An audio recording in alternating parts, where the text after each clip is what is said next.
Hey friends, welcome back to Simply Home and Harvest. I'm Jen and today we're in the kitchen. Well, we're really all over. We're in the kitchen making some snacks, but we're also headed out of town, my mom and I, to a women's conference. So we're gonna have a little girls weekend. So I'm making some snacks to take with us.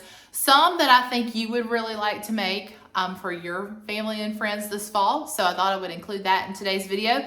And then I'll probably show you a little bit of our weekend. So stick around for that. Normally on this channel, you'll find me in the kitchen, in the garden, decorating my home for the different seasons. We do DIY projects here, a little bit of travel. We do vlogs. We do a little bit of everything here. So if that's something that you think you'd be interested in, we'd love to have you join our YouTube family here. So hit that subscribe button, give this video a like, and we've got a lot to do to get ready for our weekend. So let's get going. So you guys probably know what it's like when you're getting ready to go out of town. You feel like you have to do all this stuff around the house. Now, we're only going to be gone for 2 days. And really, it's just one overnight trip, but I feel like I still have to pack everything and get the house ready and get everybody ready that's going to be here. And, you know, there's just like so many things going through my head, the running list and all that. But my focus right now is to get the snack mix made that we're taking with us. I've already got the whoopie pies made. I'm going to show you that video footage. I'll probably go ahead and show you that now. And I'll tell you a little bit about the whoopie pies first. Now, pumpkin whoopie pies, if you've never heard that term, then you're probably not alone. The first time I ever had a whoopie pie, particularly pumpkin, was in Amish country in Lancaster, Pennsylvania. And I fell in love with just the Amish culture, the pastries, the food, all the things, and the scenery there is absolutely gorgeous.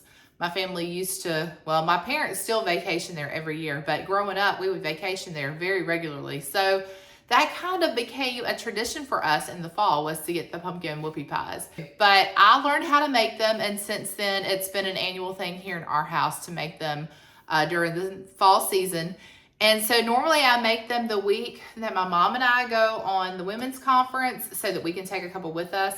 And then sometimes I'll make them if we take a fall vacation or trip as a family. And so that is planned too, coming up later. So what I did this time, I've got 2 for my mom for the weekend. I've got 1 for myself to take, but I made a large batch because coincidentally, I had a friend reach out to me this week and she wanted to know if I was making any pumpkin whoopie pies. She had bought some donuts and donuts were so good, she remembered I had made those too and wanted to know if she could put an order in for those.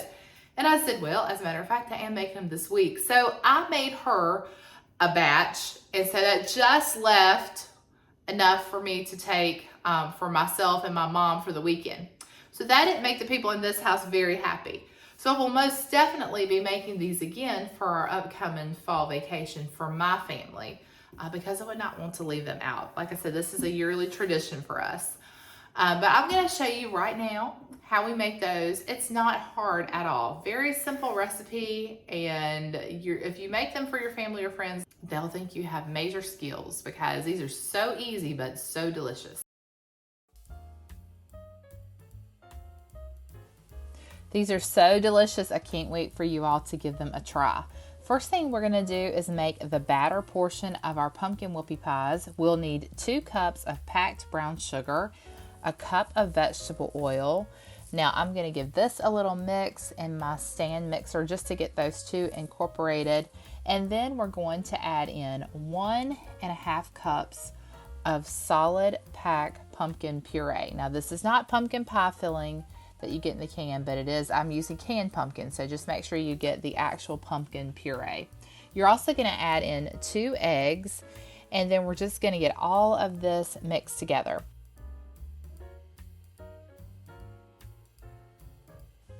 Now you wanna get all of these ingredients good and combined, but we're going to now work on our dry ingredients. We're gonna put those in a separate bowl, and we need 3 cups of all-purpose flour.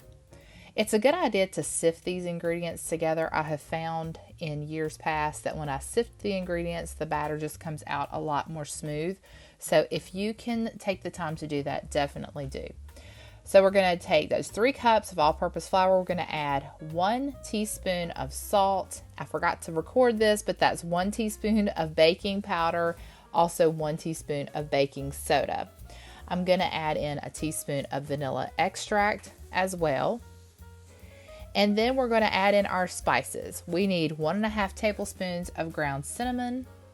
We need about 1/2 tablespoon of ground ginger and 1/2 tablespoon of ground cloves. By this point, your house is smelling so much like fall.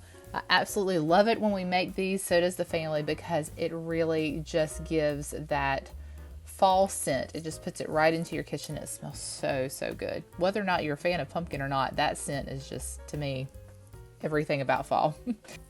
At this time, we'll add our dry ingredients into our wet ingredients. I'm using the stand mixer for this, and I just do this a little bit at a time.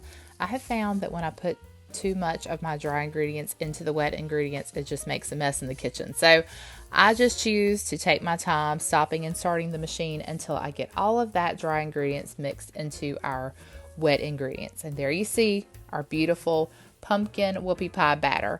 Now it's time to get them on our cookie sheet. We've lined it with parchment paper. I've preheated our oven to 350 degrees. Now I use a tablespoon scoop and then I'm flattening these out. And it was because I was making these large. This was actually going out for an order and I wanted them to get good size whoopie pies, and they did. But when I make them for us, just like, you know, for our family, I always just use my teaspoon scoop and then I flatten that out a little bit, and that just makes them a little bit smaller. You feel just a little bit better about eating a whole one because they're not those huge whoopie pies that you buy in the bakery. Now we are making our filling, or our cream that goes in the center. Oh, I didn't tell you. You want to bake these for about 10 to 12 minutes just until that center is done. So to make our icing, we are going to beat 1 egg white with 2 tablespoons of milk. I'm also going to add in a teaspoon of vanilla extract.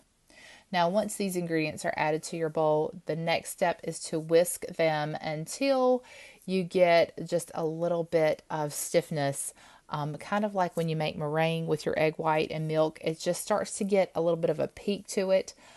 You're not going to, whip it all the way into the consistency of the icing, but just to give it a head start.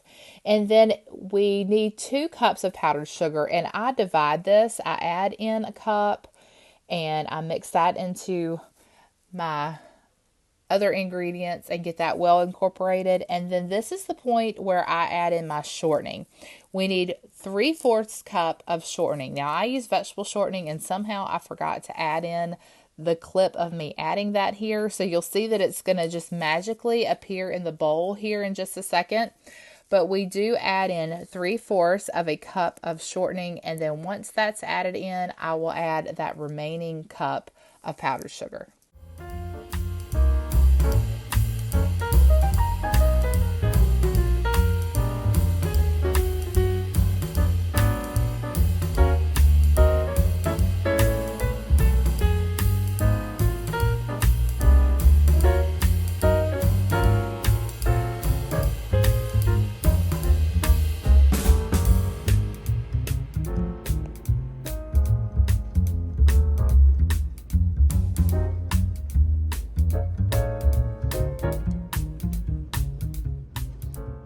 So for this snack mix, we're gonna make it fallish, and I do that by adding in the holiday M&Ms, whatever they may be for the season that we're in. And so we've got that fall mix there.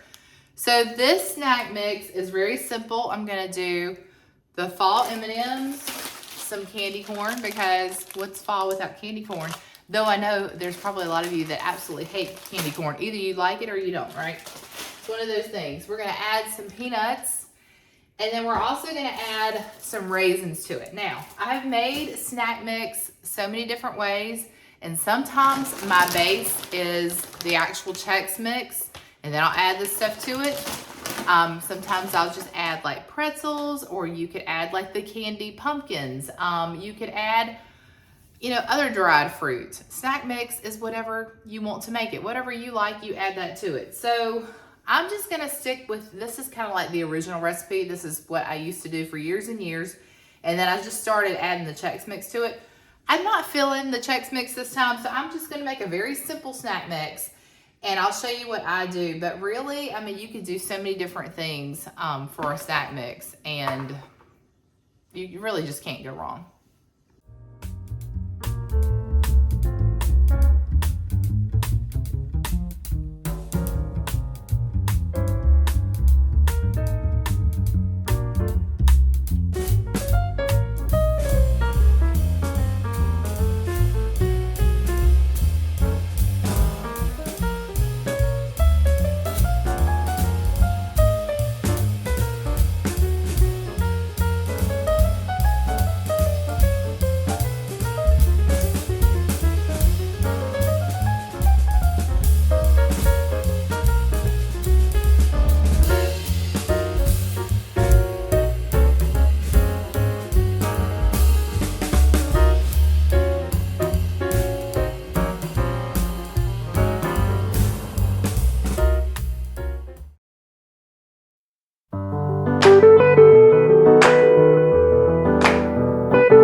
Jesus says the answer to facing our impossible mountains is faith. And guess what? He would know. The dark is getting darker. But I can also tell you, and I pray that you will leave here so encouraged, that the light is getting brighter. The light is getting brighter. And you all are a part of this. I mean, look at this. On this beautiful day, there are thousands of you gathered together to lift high in the name of Jesus, to purify ourselves. I believe you come to...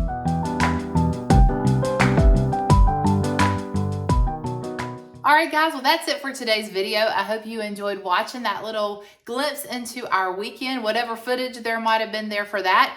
And you also enjoyed seeing the snacks we took with us. Hopefully you'll try those recipes. If you do, be sure to comment and let me know how you like them. And also comment, let me know where you're watching from. I always love hearing where you guys are from and chatting with you. So be sure to do that as well. All right, well, until next time, friends, remember to live simply. Use what you have, enjoy the moments you've been given, and I will see you all with more in the next one.